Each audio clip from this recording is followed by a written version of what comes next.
Nagbabalik po ang pagtahak sa tuwid na daan.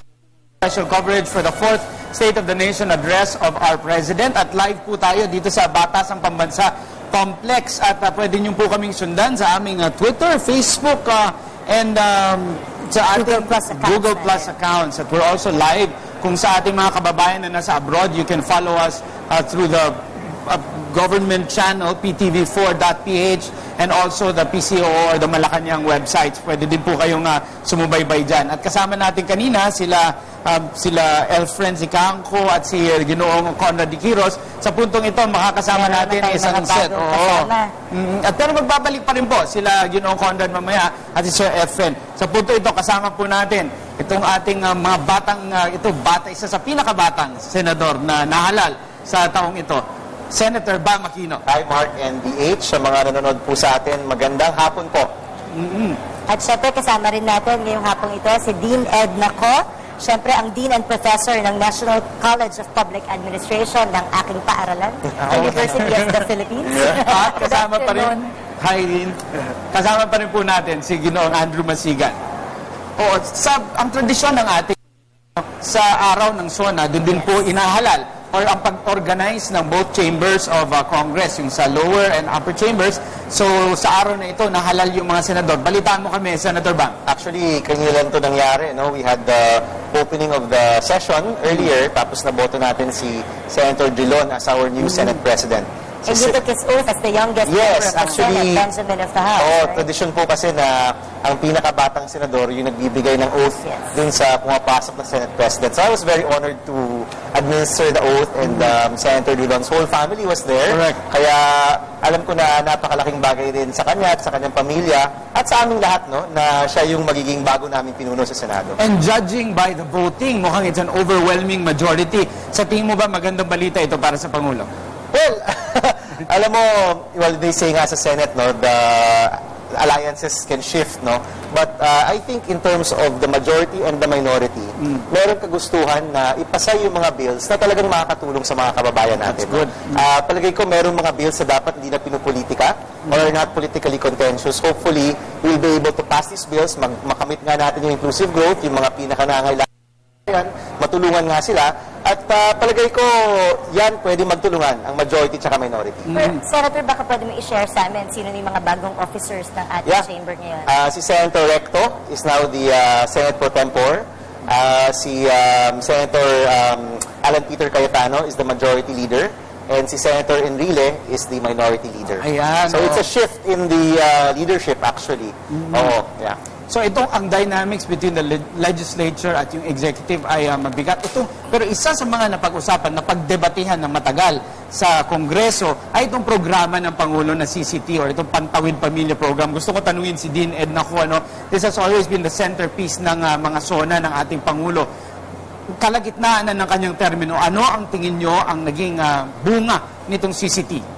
Actually, lumalabas naman sa mga reports, no? Sa mga pahayag, tsaka kasama na rin dyan yung mga evaluation reports na ginawa ng ahensya, na there has been an increase in the number of beneficiaries under the conditional cash transfer.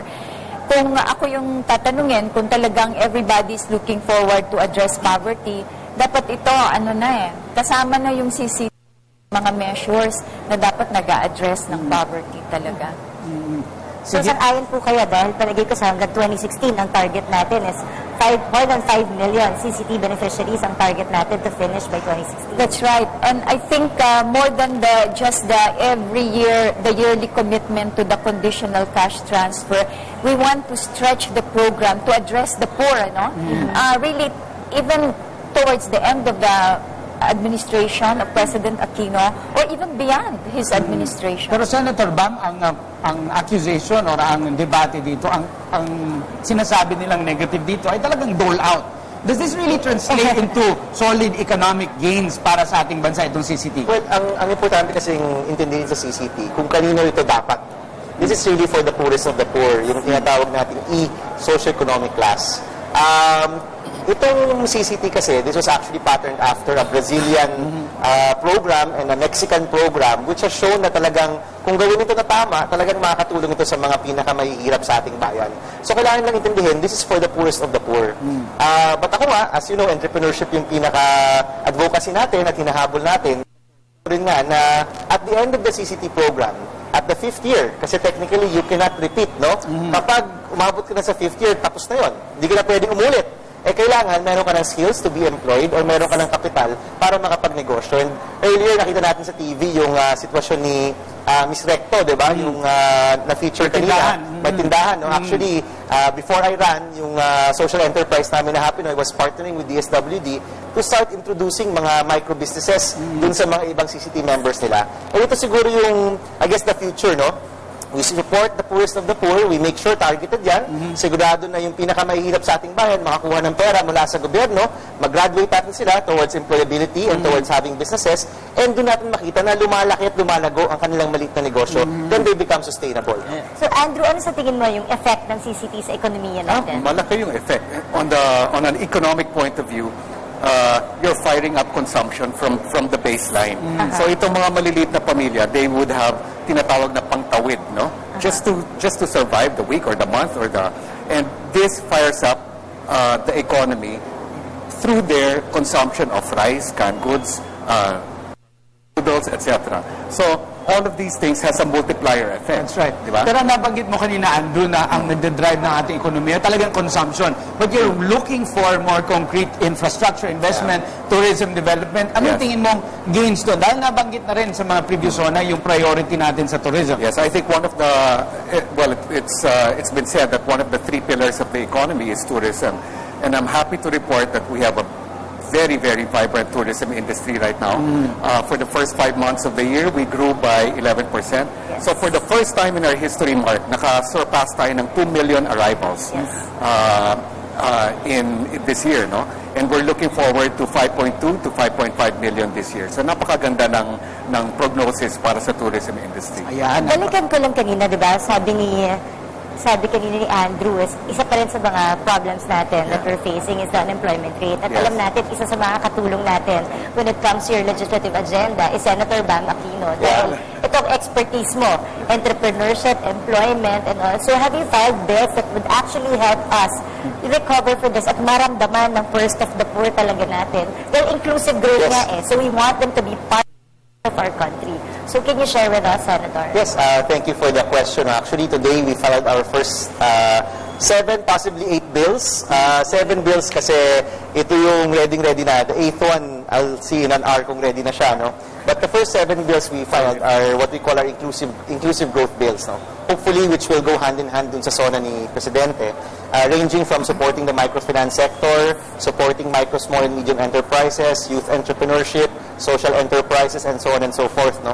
Iba't ibang mga paraan at mga batas na talagang makakatulong sa mga pinakamahihirap sa ating bayan. Now, ano yung framework nito? As Andrew probably said earlier, no, maganda yung takbo ng ekonomiya natin. In fact, we're the second best in Asia and the best in Southeast Asia. But, unfortunately, pagdating sa ating poverty alleviation, we can do much better.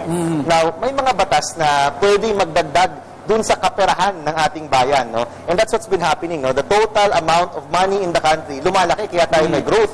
Pero yung paghati-hati niyan, hindi siya napupunta sa mga pinaka-mahihirap. So, kailangan mo ng mga batas na aabot yung pera o yung kasaganahan dun sa pinaka-mahihirap. And that can be done by promoting enterprises, micro, small, and medium businesses, helping our young to have businesses or to get jobs, yung job matching programs, supporting our farmers, our local communities, para masama sila sa mga supply chain, no? Ibig sabihin nun, kung malaking kumpanya ka, kesa mag-import ka sa labas o bumili ka sa China, punta ka naman dun sa mga communities na meron ng mga produkto, no? So, all of these different bills and plans, pwedeng gawin yan para yung growth natin, hindi lang yung iilan yung nakikinabang. Talagang lahat ng Pilipino pwedeng makinabang. Itong nabanggit na mga initiatives na ito is really calling for a citizenry who are willing to step up. Kaya gusto kong tanong kay Dean Ed Naco, ang isa sa kritisismo ng mga critics ng Pangulo ay sinasabing yung the messaging of this government is more of this government serving. But it's not really challenging the people enough to step up and build businesses and be more industrious.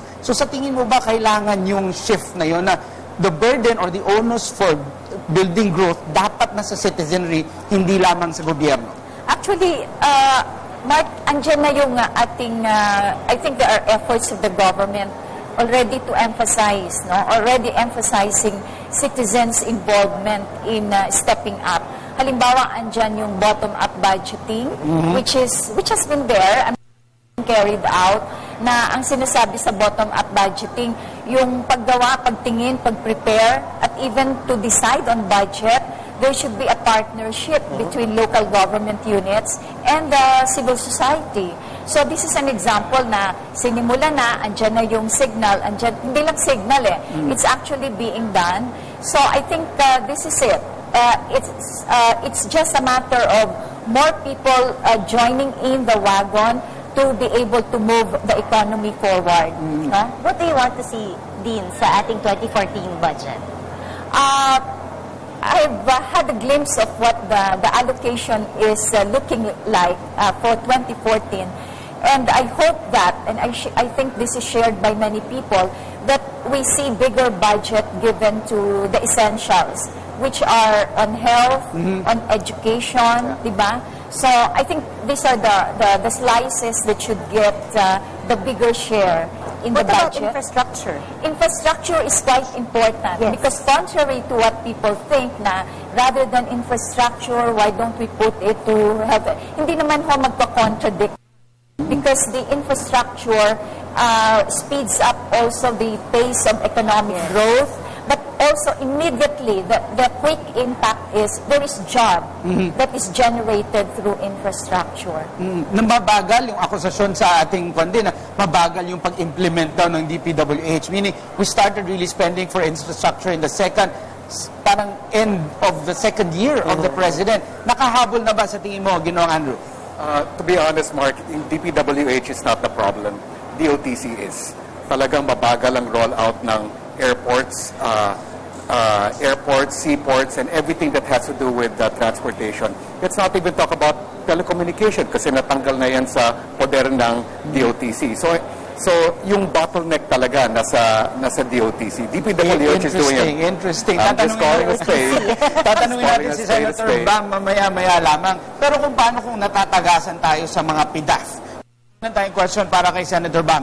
Merong pondo, merong budget, pero paano kung natatagasan tayo sa ating PIDAF? Anong ang dapat gawin para hindi mangyari yun? Well, syempre yan ay isa sa mga issues na kailangan harapin ng bagong Senado. We really have to create stricter measures for this. There have been calls to abolish the PIDAF, and I'm sure the Senate President will be tackling this in the next days to come. Okay, closing words from Andrew and Dean. Andrew first. Well, I'm looking forward to the SONA in a couple of minutes, and what I'm really hoping for are the plans and programs to open, to declog the whole system for investments to come in. That's what matters to me. Thank you. Dean Edda?